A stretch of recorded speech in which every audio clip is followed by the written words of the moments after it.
We continue our reading of The Lion, the Witch, and the Wardrobe by C.S. Lewis with Chapter 5, Back on This Side of the Door. Because the game of hide-and-seek was still going on, it took Edmund and Lucy some time to find the others. But when at last they were all together, which happened in the long room where the suit of armor was, Lucy burst out. "Peter! Susan! It's all true! Edmund has seen it too. There is a country you can get to through the wardrobe. Edmund and I both got in. We met one another in there, in the wood. Go on, Edmund. Tell them all about it." "What's all this about, Ed?" said Peter. And now we come to one of the nastiest things in the story. Up to that moment, Edmund had been feeling sick and sulky and annoyed with Lucy for being right. But he hadn't made up his mind what to do. When Peter suddenly asked him the question, he decided all at once to do the meanest and most spiteful thing he could think of. He decided to let Lucy down. "Tell us, Ed," said Susan. And Edmund gave a very superior look, as if he were far older than Lucy. There was really only a year's difference. And then a little snigger and said, "Oh, yes, Lucy and I have been playing, pretending that all her story about a country in the wardrobe is true. Just for fun, of course. There's nothing there, really." Poor Lucy gave Edmund one look and rushed out of the room. Edmund, who was becoming a nastier person every minute, thought that he had scored a great success and went on at once to say, "There she goes again. What's the matter with her? That's the worst of young kids. They always—" "Look here," said Peter, turning on him savagely. "Shut up. You've been perfectly beastly to Lou ever since she started this nonsense about the wardrobe. And now you go playing games with her about it and setting her off again? I believe you did it simply out of spite." "But it's all nonsense," said Edmund, very taken aback. "Of course it's all nonsense," said Peter. "That's just the point. Lou was perfectly all right when we left home, but since we've been down here, she seems to be either going queer in the head or else turning into a most frightful liar. But whichever it is, what good do you think you'll do by jeering and nagging at her one day and encouraging her the next?" I thought, said Edmund, but he couldn't think of anything to say. "You didn't think anything at all," said Peter. "It's just spite. You've always liked being beastly to anyone smaller than yourself. We've seen that at school before now." "Do stop it," said Susan. "It won't make things any better having a row between you two. Let's go and find Lucy." It was not surprising that when they found Lucy, a good deal later, everyone could see that she had been crying. Nothing they could say to her made any difference. She stuck to her story and said, "I don't care what you think, and I don't care what you say. You can tell the professor, or you can write to Mother, or you can do anything you like. I know I've met a fawn in there, and I wish I'd stayed there, and you are all beast. Beast." It was an unpleasant evening. Lucy was miserable, and Edmund was beginning to feel that his plan wasn't working as well as he had expected. The two older ones were really beginning to think that Lucy was out of her mind. They stood in the passage talking about it in whispers long after she had gone to bed. The result was the next morning they decided that they really would go and tell the whole thing to the professor. "He'll write to Father if he thinks there is something wrong with Lou," said Peter. "It's getting beyond us." So they went and knocked at the study door. The professor said, "Come in," and got up and found chairs for them, and said he was quite at their disposal.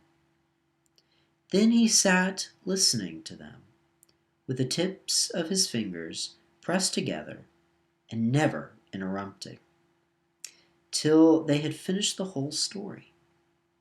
After that he said nothing for quite a long time. Then he cleared his throat and said the last thing either of them expected. "How do you know," he asked, "that your sister's story is not true?" "Oh, but," began Susan, and then stopped. Anyone could see from the old man's face that he was perfectly serious. Then Susan pulled herself together and said, "But Edmund said they had only been pretending." "That is a point," said the professor, "which certainly deserves consideration. Very careful consideration. For instance, if you will excuse me for asking the question, does your experience lead you to regard your brother or your sister as the more reliable? I mean, which is the more truthful?" "That's just the funny thing about it, sir," said Peter. "Up till now, I'd have said Lucy every time." "And what do you think, my dear?" said the professor, turning to Susan. "Well," said Susan, "in general, I'd say the same as Peter, but this couldn't be true. All this about the wood and the fawn." "That is more than I know," said the professor. "And a charge of lying against someone whom you have always found truthful is a very serious thing. A very serious thing indeed." "We were afraid it mightn't even be lying," said Susan. "We thought there might be something wrong with Lucy." "Madness, you mean?" said the professor quite coolly. "Oh, you can make your minds easy about that. One has only to look at her and talk to her to see that she is not mad."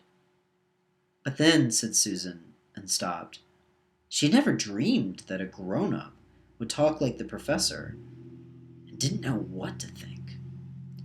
"Logic," said the professor, half to himself. "Why don't they teach logic at these schools? There are only three possibilities.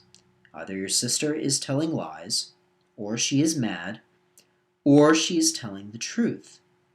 You know she doesn't tell lies, and it is obvious that she is not mad.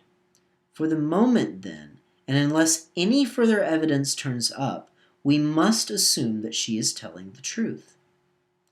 Susan looked at him very hard, and was quite sure from the expression on his face that he was not making fun of them. "But how could it be true, sir?" said Peter. "Why do you say that?" asked the professor.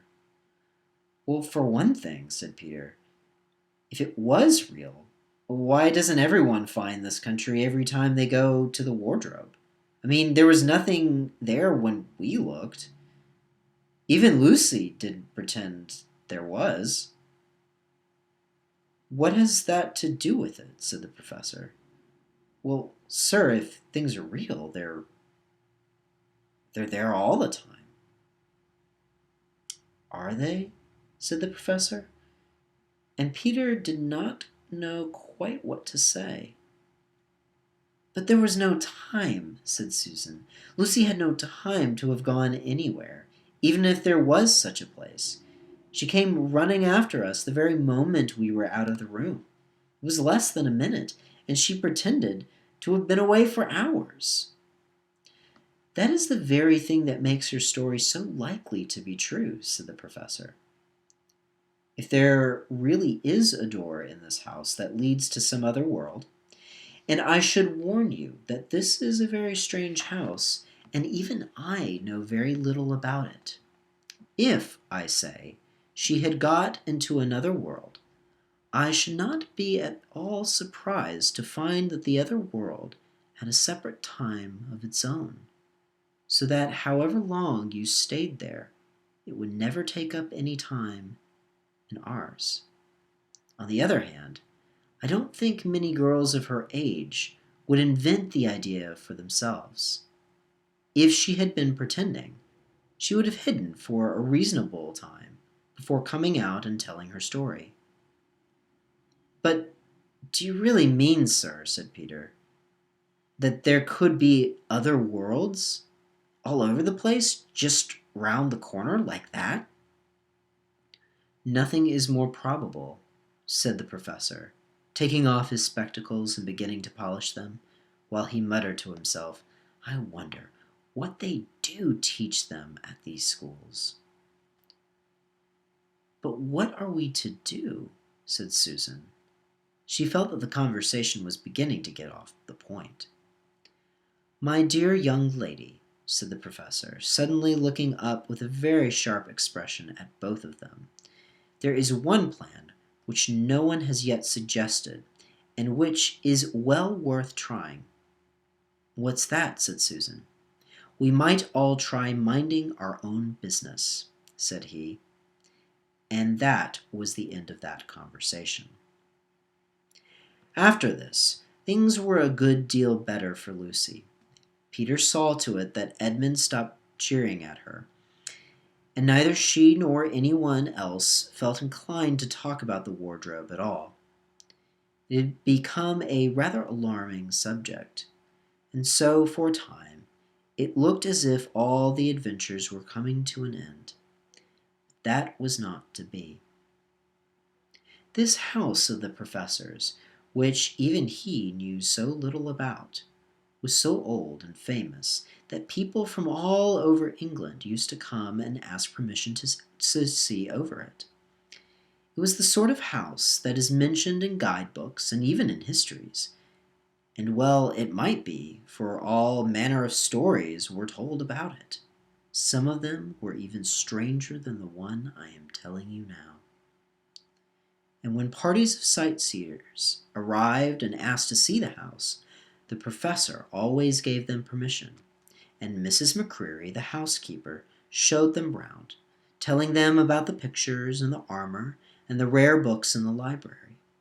Mrs. McCreary was not fond of children, and did not like to be interrupted when she was telling visitors all the things she knew.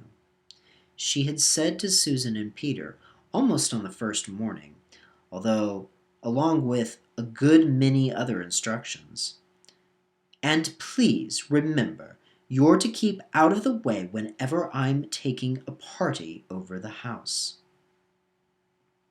"Just as if any of us would want to waste half the morning trailing around with a crowd of strange grown-ups," said Edmund, and the other three thought the same. That was how the adventure began, for the third time. A few mornings later, Peter and Edmund were looking at the suit of armor and wondering if they could take it to bits when the two girls rushed into the room and said, "Look out! Here comes the Macready, and a whole gang with her."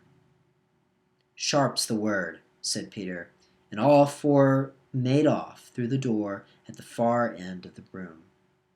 But when they had got out of the green room, and beyond it, into the library, they suddenly heard voices ahead of them, and realized that Mrs. Macready must be bringing her party of sightseers up the back stairs instead of up the front stairs as they had expected.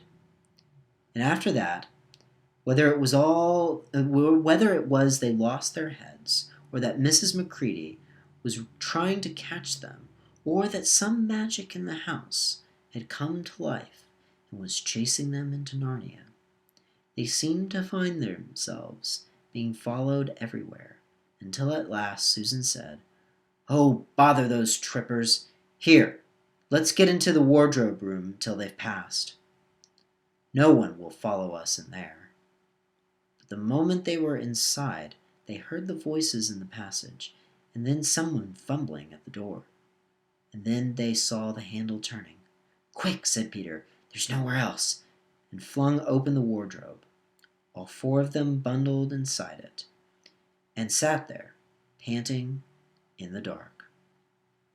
Peter held the door closed, but did not shut it, for, of course, he remembered, as every sensible person does, that you should never, Never shut yourself in a wardrobe.